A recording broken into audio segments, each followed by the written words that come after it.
율법사가 예수님께 이런 질문을 했죠.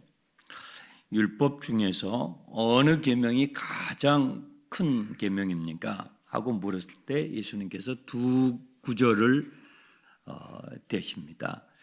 그 첫 번째 구절이 신명기 6장에 있는 너희는 마음을 다하고 뜻을 다하고 힘을 다하여 내 하나님 여호와를 뭐예요? 사랑하라. 두 번째 구절이 바로 오늘 우리가 보고 있는 레위기 19장에 있는 구절을 주님께서 사용하셨어요. 레위기 19장이 그렇게 중요한 챕터입니다.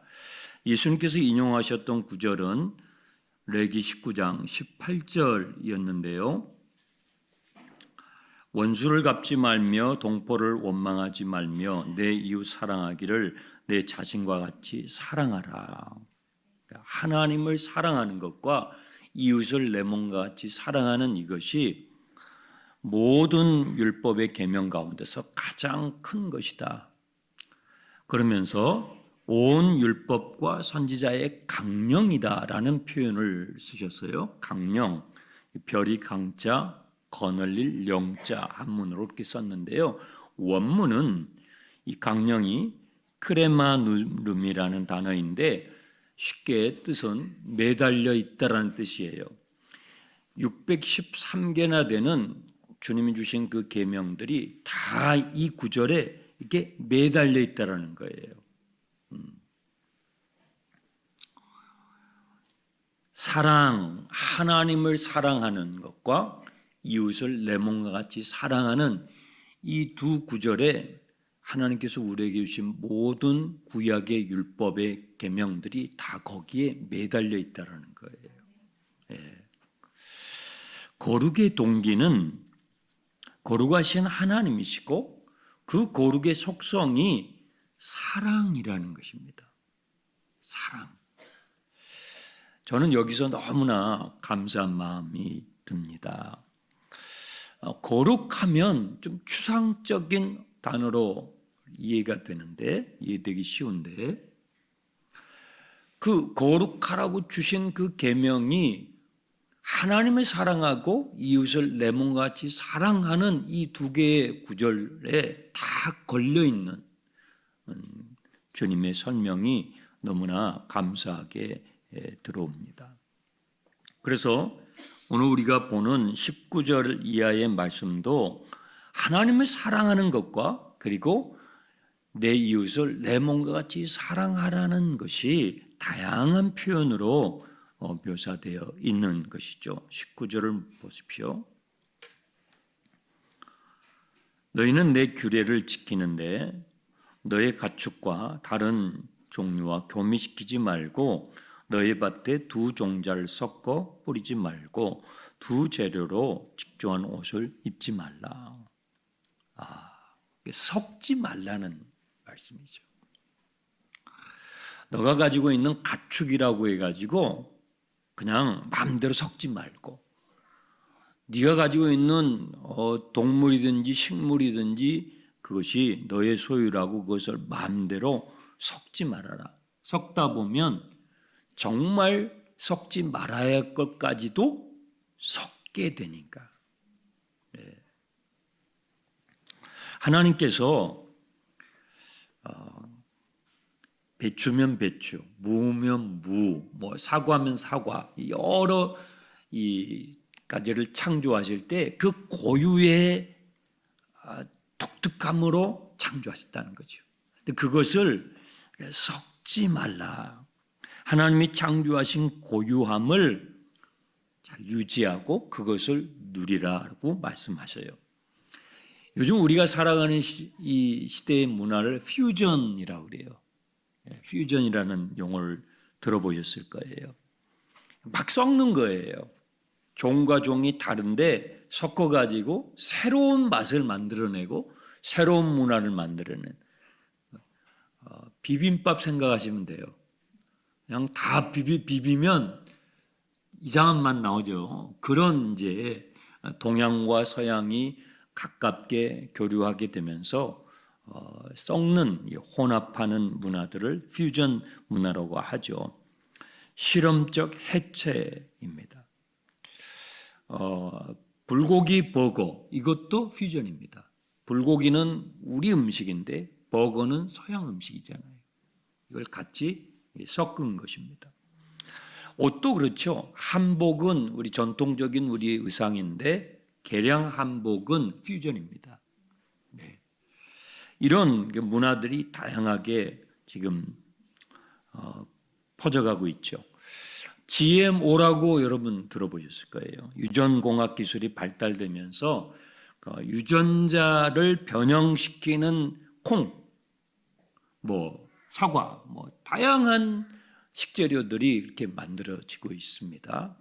그래서 이 GMO에 대한 안정성에 대한 이슈들이 나오고 있죠. 지금은 다 판명이 되지 않았는데, 그런데 주님께서는 뭐라고 말씀하시냐면 너희가 가나안 땅에 들어가거든 섞지 말라는 거예요. 하나님께서 주신 그 고유한 그것을 잘 유지해 가라고 말씀하시는 것입니다. 이것저것을 섞다 보면 정말 섞지 말아야 할 그것까지도 섞이게 돼서 그 가나안의 문화 속에서 너희가 동화될 것이니까 경고해 주시는 주님의 말씀이죠. 그리고 20절에서 22절은 너의 소유에 있는 종이라고 할지라도, 이 당시에는 종들이 있었잖아요. 종이라고 할지라도 그 종을 함부로 다루지 말라는 것입니다. 너가 그것을 함부로 다루어서 죄를 범하게 되면 속건제를 드려서 속죄하라. 이 속건제는 언제 드리는 제사라고 그랬죠? 하나님의 물건을, 그렇죠? 하나님의 물건을 임의로 함부로 범하게 되었을 때 그것을 속죄하는 제사를 속건제라고 하는데, 이 속건제사를 드리라는 이유는 너가 소유한 그것일지라도 너가 소유하는 이전에 그 대상이 하나님의 것이라는 것이라. 노예일지라도 종일지라도 그 대상이 너의 소유이기 전에 먼저 하나님의 것이기 때문에 그 종을 너가 마음대로 해서 피해를 입힌다면 속건제사를 드려야 한다. 하나님의 소유라는 것을 잊지 말라는 말씀입니다. 또 23절에서 25절은요. 우리가 좀 상식적으로 이해하기 쉽지 않는 말씀이죠. 가나안 땅에 들어갔을 때에 과목을 이제 과실수죠. 과목을 심게 되거든. 너가 심은 나무라고 해가지고 거기에 맺혀 있는 열매를 마음대로 따먹지 말라. 3년 동안은 따먹지 말라. 그리고 3년이 지나서 열매가 맺히겠죠. 4년째 되었을 때 4년째 먹지 말고 4년째에 그걸 따서 하나님께 먼저 드려라. 그리고 너는 언제 먹어요? 5년째에 가서 먹어라. 여러분 기다릴 수 있겠어요?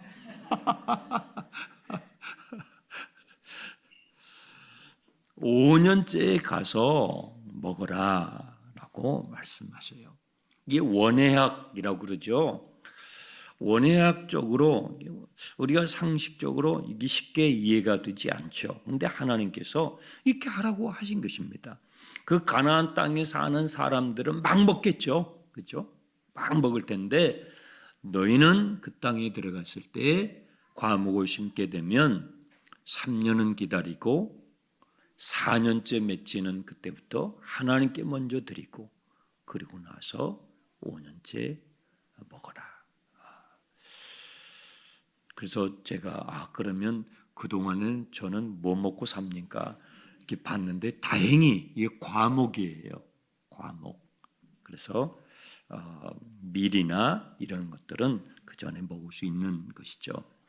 26절에서 28절에는 무엇이니 핏째 먹지 말고, 우리는 이 부분을 앞에서 다룬 적이 있습니다. 점을 치지 말며 술법을 행하지 말며. 이게 다 가나안의 풍속이에요. 점을 치지 말라. 점집 가보신 분 손 들지 마세요. 졸다가도 이럴 때 한 번이 드시려고 그랬던 것 같아요.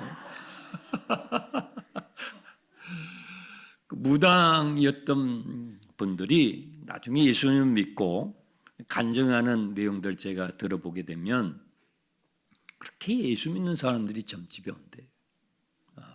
그렇게 많대요. 자기 고객도 많이 있었대요. 뭐 권사님들도 많고 뭐 많았대요. 집사님도 많고. 왜 예수를 믿는데 왔습니까? 물으면은 자기 미래에 대한 불확실성이 높아가는 이 세상에서 미래에 대한 불안감이 자꾸 생기니까 온다라는 거예요. 주님께서는 점을 치지 말고 술법을 행하지 말라라고 말씀했어요. 왜 그래요? 주님이 역사의 주관자라는 거예요.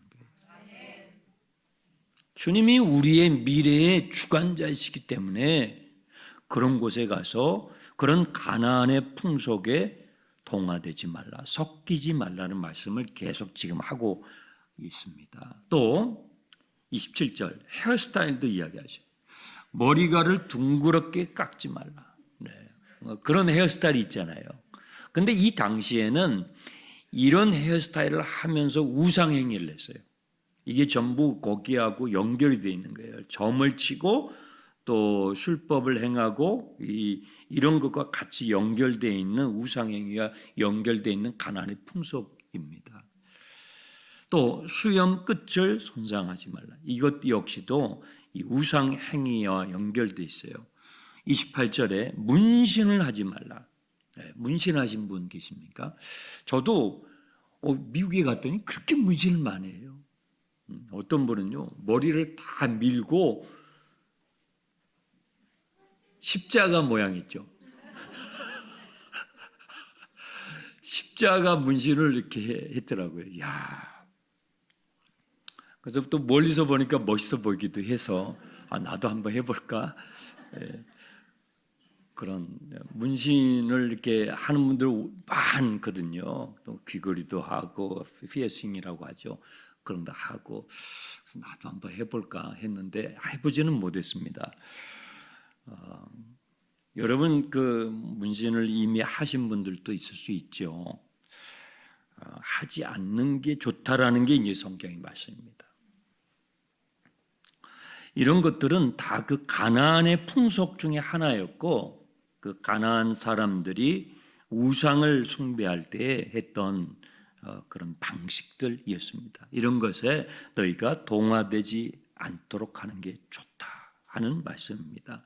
또 29절에 너의 딸을 창녀가 되게 하지 말라. 여러분 부모가 어떻게 자식을 이렇게 하겠습니까? 그런데 이것도 문맥으로 여러분들이 이해를 하셔야 됩니다. 이 가나안의 풍속은요 바알과 아세라의 문화예요. 그래서 그 제사를 하게 되면 그 제사를 하고 나서 그 신전에서 수종을 두는 그 신녀들이 있죠. 그들이 창기입니다. 네. 그런 그 아주 좋지 않는 가나안의 풍속들 가운데 너의 자녀를 주지 말라라는 그런 주님의 경고인 것입니다.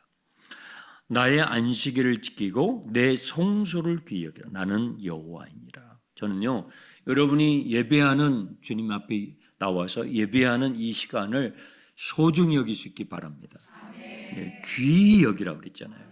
내 안식일을 지키고 성소를 나의 성소를 귀히 여겨라. 네. 내가 주님 앞에 드리는 이 예배의 시간, 이 공간을 여러분들 귀히 여길 수 있기를 바랍니다. 또 신접한 자와 박수를 믿지 말며 그들을 추종하지 말라. 귀신을 이렇게 접하게 되면 맞추잖아요. 맞춥니다.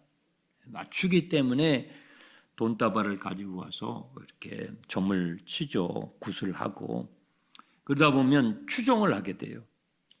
모든 매사에 가서 물어보고 하게 됩니다. 거기에 묶이게 되는 것입니다. 그런 일에 너희들이 동화되지 말라, 섞이지 말라. 나는 너희 하나님 여호와이니라.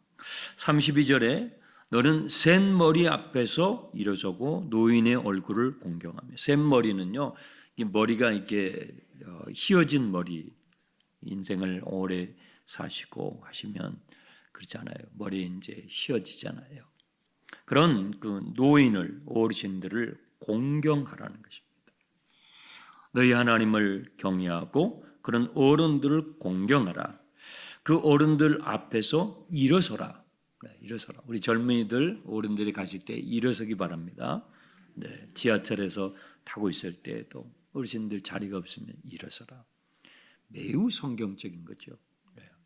참 우리나라에 이런 미풍양속이 있었는데 요즘 일어서지 않습니다. 네. 그런 좋은 것들은 우리가 살려야죠. 우리 믿는 사람들이 이런 좋은 성경적인 가치관들을 살려야 합니다. 교회의 어르신들을 공경할 수 있는 그런 문화는, 그런 전통은 아름다운 것입니다. 또 거류민들, 33절에 거류민들이 너희의 땅에 거류하여 함께 있을 때에 그들을 학대하지 말고 너희와 함께 있는 그 거류민을 너희 중에서 나은 자같이 여기며 자기같이 사랑하라. 이 거류민들은 누구냐면 애굽을 빠져나올 때, 출애굽할 때 이스라엘 백성들을 따라 나왔던 애굽 사람들, 그리고 그 애굽 제국 가운데서 종살이하며 살았던 사람들 가운데서 바로 왕이 출애굽하도록 허용해 줄 때 이스라엘 백성들을 따라 나왔던 타민족 사람들이에요.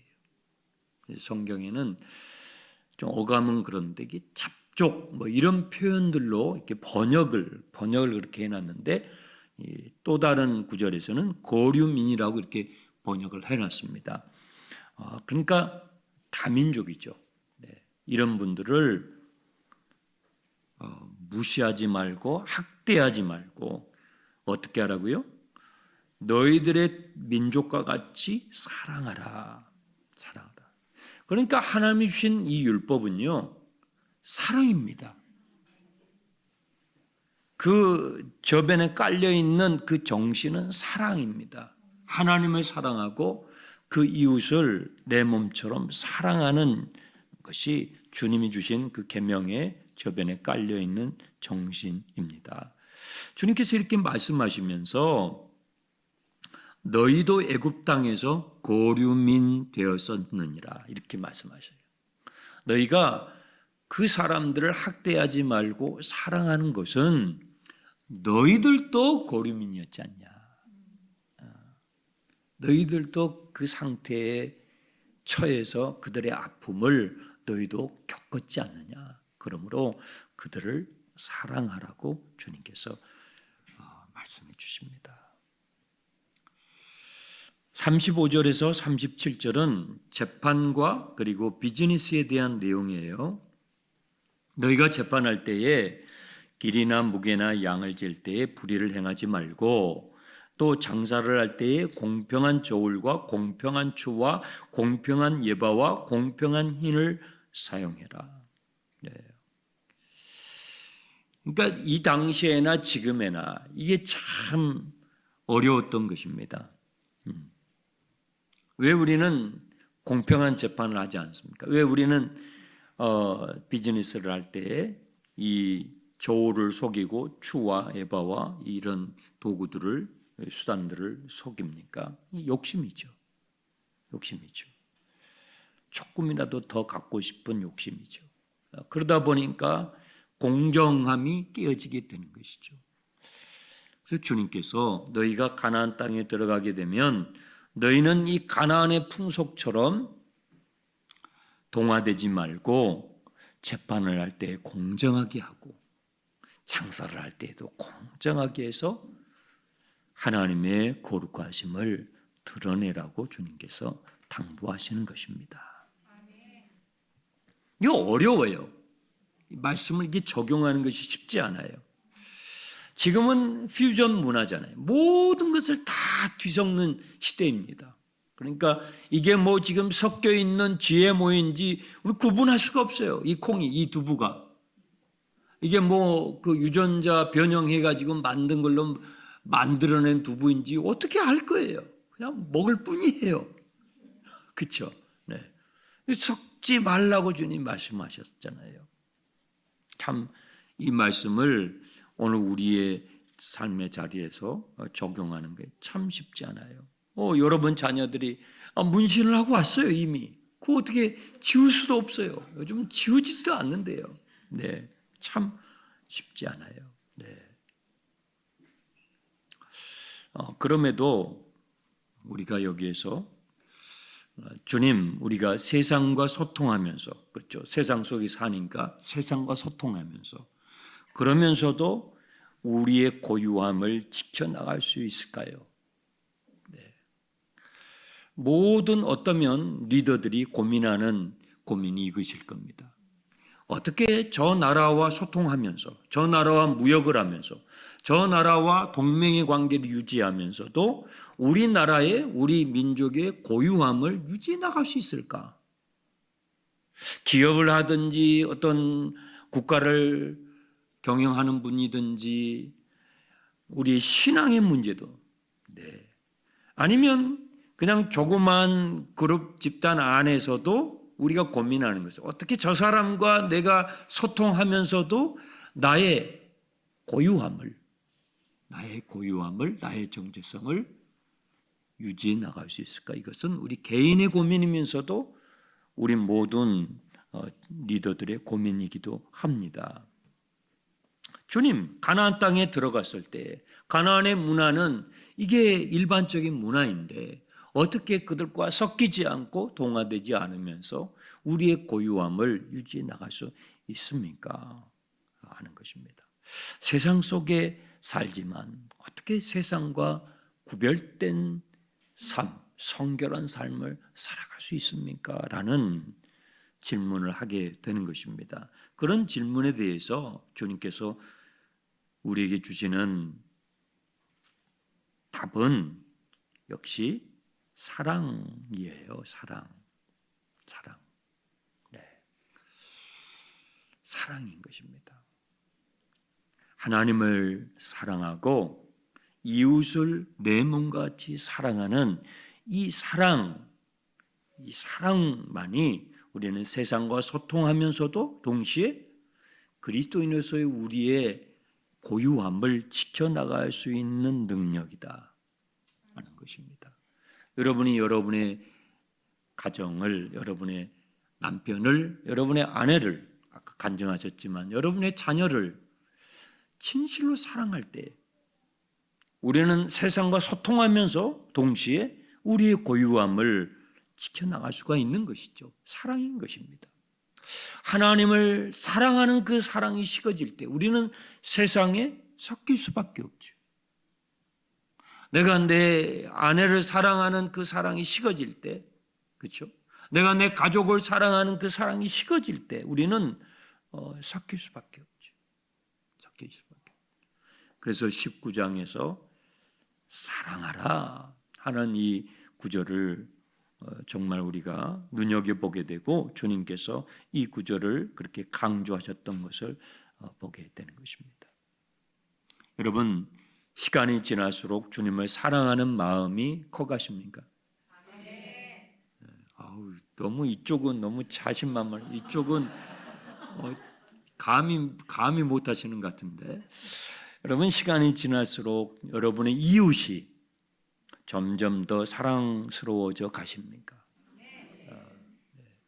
가장 가까운 이웃은 가족입니다. 시간이 지날수록 점점 더 사랑스럽습니까? 안 사랑스럽습니까?